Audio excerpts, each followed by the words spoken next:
Good morning. It's Thursday, January 23rd, 2025. Mental health is real. Seek help and the stigma. On the news this morning, stakeholders react to plans to resume oil production in Ogoniland. Court adjourns Rivers Assembly leadership suit. Rivers State government reiterates ban on road task forces. Dr. being struck in Abuja. On the foreign scene, U.S. President Donald Trump downplays China's spying threat with TikTok. Details of these and more after this break.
You're welcome back. I'm Ife Chukwumoyle with the news.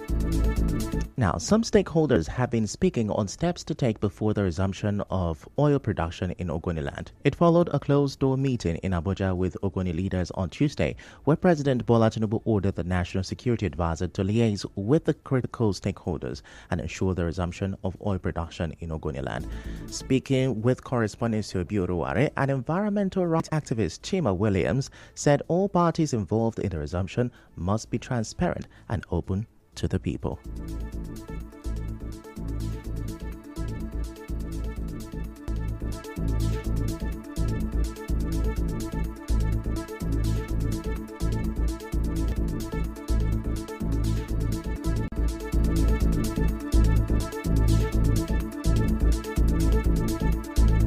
Oil operations in Ogoniland, there is the critical need for a comprehensive discourse with the people of Ogoniland to agree on entry points and expectations from both sides. It is what should be done by the federal government, one, what should be done by those that want to resume the oil operation, the corporations or the companies that want to restart oil operation in Ogoniland, and then expectations on what the Ogonis themselves are expected to do. Mr. Williams also advised that any company taking up the production of oil in Ogoniland must enter into what he called environmental bond. On the part of the oil companies, whoever is going to invest in Ogoniland, we have always said it, and we continue to say it, that for any investing company must put out what we call an environmental bond, which will be resources provided in advance to be used to settle or take care of any mishap that may arise as a result of operational activity. Such company must have been negligent in protecting their facilities. On his part, the convener of Ogoni Development Drive, Solomon Lenu, charged Ogoni people to take good advantage of the move by the Tinubu administration.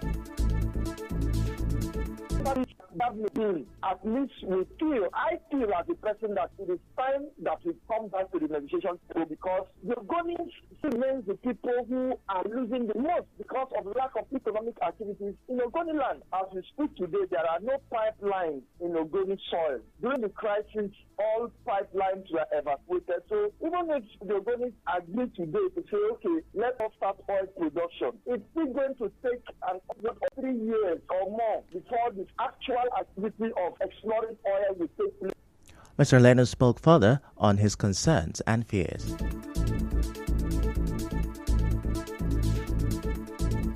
Majority majority of the people who are complaining today are people who wanted to be on that delegation to the presidency but were not called up. The only concern which I think would have been very, very congenial to make is that the negotiations should not be left in the hands of the politicians, because politicians have a way of thinking about themselves, and just a little political offer now, they will forget about the generality of the people. They will forget about the main thing that they would have demanded for the generality of the people. So the negotiations should not be left in the hands of the politicians alone. That should be a genuine concern. Moving on, a federal high court in Port Harcourt has adjourned to February 17, 2025 for the adoption of court processes in the suit challenging the legitimacy of Martin Amaewhule and 26 others as speakers and members of the Rivers State House of Assembly. Factional Speaker Victor Okojumbo, Sokari Goodboy, and another lawmaker fired the suit, alleging that Amaewhule and the others defected from the People's Democratic Party, PDP, to the All Progressives Congress, APC. During Wednesday's proceedings, the processes filed by the lawyer representing Martin Amaewhule and 14 others, Ferdinand Obi, were reportedly missing from the court's case file. The lawyer requested an adjournment to trace the document, a move that was unopposed by other parties. Correspondent Emekotoka reports that the presiding judge, Justice Emmanuel Obile, granted the request and adjourned the case till the 17th of February for the adoption of all filed processes. And now, as council chairman in River State mark their first 100 days in office, political sociologist Steve Wardle says some claims by local government chairmen about their achievements within their first 100 days in office are unverifiable. Professor Wardle, a lecturer at the University of Port Harcourt, stressed the need for some of the claims to be evaluated and monitored. As a people, we don't even apply monitoring and evaluation in the claim made by government officials. If we are doing proper monitoring and evaluation, people should be able to see those projects. Citizens within the local government should be able to see and attest to the fact that such projects have been implemented. These are bogus claims. Local government administration in Rivers State has been bogus claims because nobody is actually supervising them. Evidence that the government is being supervised. On the spot, a professor of development, communication and media studies, Walter Ihejirika, however, wants government to focus more on production. In 2025, we are hoping that, looking forward that the government will do more to address the issue of hunger, and which, as we know, is one of the Sustainable Development Goals, SDG 2, zero hunger. We look forward that government has to encourage that through mobilizing people for more agriculture, giving incentives for people to go back to the land. There should be more effort to mechanize agriculture and encourage more people more investors to go into the area of agriculture to improve in the area of food production. So we will do more production. Let's engage in more of production. Away from that, political party leaders in River State have expressed differing views on the role of opposition parties in preventing the current administration from dominating the political space. Spokesperson of the Labour Party, Gogo Wellington, told our correspondent that opposition parties made significant contributions in 2024 to protect democracy from what he described as selfish politicians. In the year 2024, where there was some sort of synergy between the government of the day and the opposition parties, because to us, a greater battle was being fought. The resources of the people of River State were almost privatized by a certain group of persons. So the opposition rose to their responsibility to actually fight against these undemocratic and anti-people forces, which brought about the seeming normalcy that we have in River State today. We know that they are also not giving up, and we also in the opposition are also not withdrawing our forces.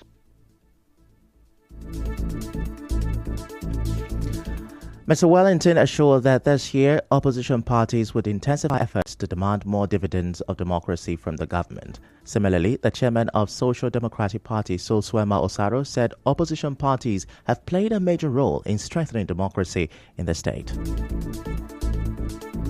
We stand the gap to advise. We stand the gap to deepen democracy. So the opposition have played a vital role in the stabilization of governance because we are the watchdog. God, I think the government of the day have told everyone openly, criticize me. But in terms of our criticism, we will not hit below the belt of truth. We will criticize constructively to contribute towards policy formulation and implementation to ensure that the government does the needful. The government knows that if things are not done in the rightful direction, the oppositions will always arise to speak out. But we will not run down government when government is not doing what is wrong. But the spokesperson of the Emeka Bekele-led APC, Darlington Wuju, disagrees with this. Between 2014 and today, has political parties, have they evolved? My answer is no, because I do not see any novel thing, a strong difference that happened in 2014 in terms of opposition politics. It has been the same method, it has been the same style. Opposition ordinarily should be a contestation of ideas. But what you see happen in Rivers State is the politics of hate. People only canvass opinions and positions when it seems not to be favoring them. Still to come, Rivers State government reiterates ban on road task forces. Stay with us.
You're welcome back, and now the rest of the news. The Independent National Electoral Commission, INEC, has pleaded with political parties to start fielding fresh candidates for by-elections into state and federal legislative positions. The chairman of INEC, Professor Mahmoud Yakubu, who spoke during the year's first quarterly meeting with political parties, said the commission conducted 9 by-elections early last year and 14 vacancies have occurred since then. He said over the last 1.5 years since the inauguration of the current national and state assemblies in June 2023, vacancies have occurred in 23 constituencies of 7 members. At our last regular consultative for the Anambra State governorship election, holding on Saturday, the 8th of November 2025, may I remind leaders of political parties The primaries for the nomination of candidates for the Anambra State governorship election begins in the next 2 months.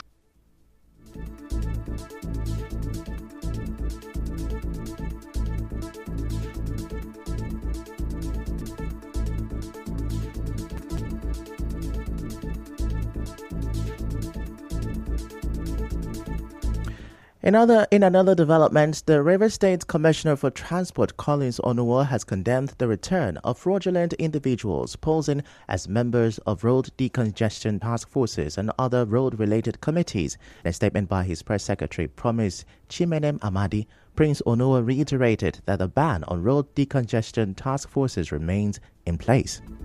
Now, he said that the Ministry of Transport will inform the public through official channels once legitimate road task force committees are reconstituted.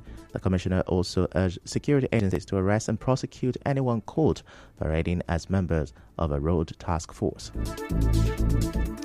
In other news, the Association of Resident Doctors Federal Capital Territory Administration, ARD-FCTA, has started a 3-day warning strike over unpaid salaries, allowances and other demands. The president of ARD-FCTA, Dr. George Ebong, disclosed this in a press briefing in Abuja on Wednesday. He said the strike has grounded activities in government hospitals in Abuja. And now, an international relations expert, Michael Blest, has described Donald Trump's presidency as both a blessing and a curse for Nigeria. Dr. Blest, an associate professor in the Department of History and Diplomatic Studies at Ignatius Ajuru University of Education in Port Harcourt, said this in an interview with our correspondent. Dr. Blest also said Trump's focus on protecting U.S. businesses could negatively affect Nigeria, particularly through renewed scrutiny and possible renegotiation of agreements under the Africa Growth and Opportunity Act, AGOA.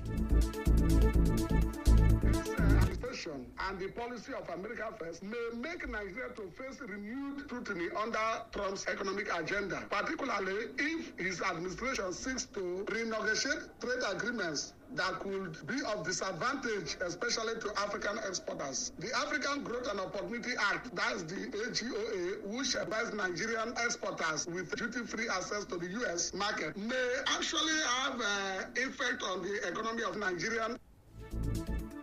Now, he, however, warned that Trump's border restriction policies might lead to higher unemployment and poverty levels in Nigeria, as many Nigerian returnees from the U.S. could worsen social challenges.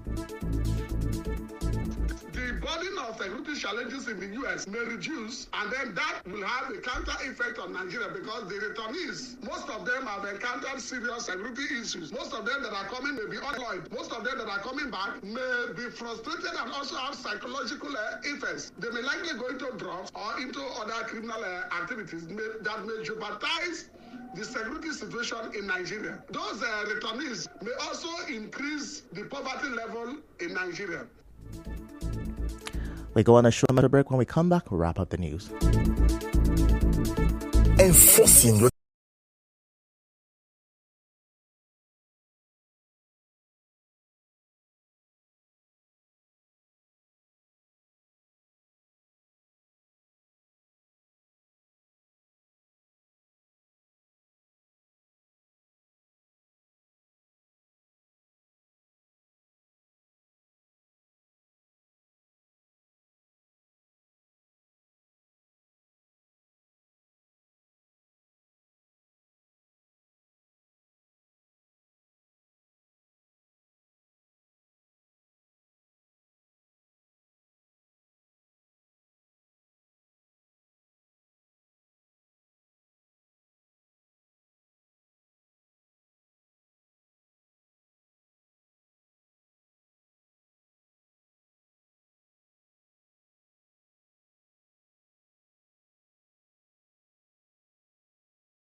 National scene, U.S. President Donald Trump has downplayed the threat of the social media app TikTok being used by the Chinese government to spy on users.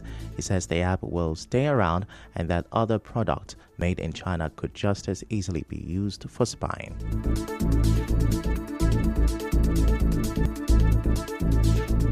Now that's a wrap on the news this morning. Before we go, let's have a look at the major stories. Stakeholders have been speaking on plans by the Tinubu administration to resume oil production in Ogoniland. Court has adjourned Rivers Assembly leadership suit. Rivers State government has reiterated ban on road task forces. Doctors have started strike in Abuja. On the foreign scene, U.S. President Donald Trump has downplayed China's spying threat with TikTok. The news was edited by Chioma Esenwafo. To reach the news team, send an SMS or WhatsApp to 0808-721-7215. I'm Ifechukwu Moyele. Many thanks for listening.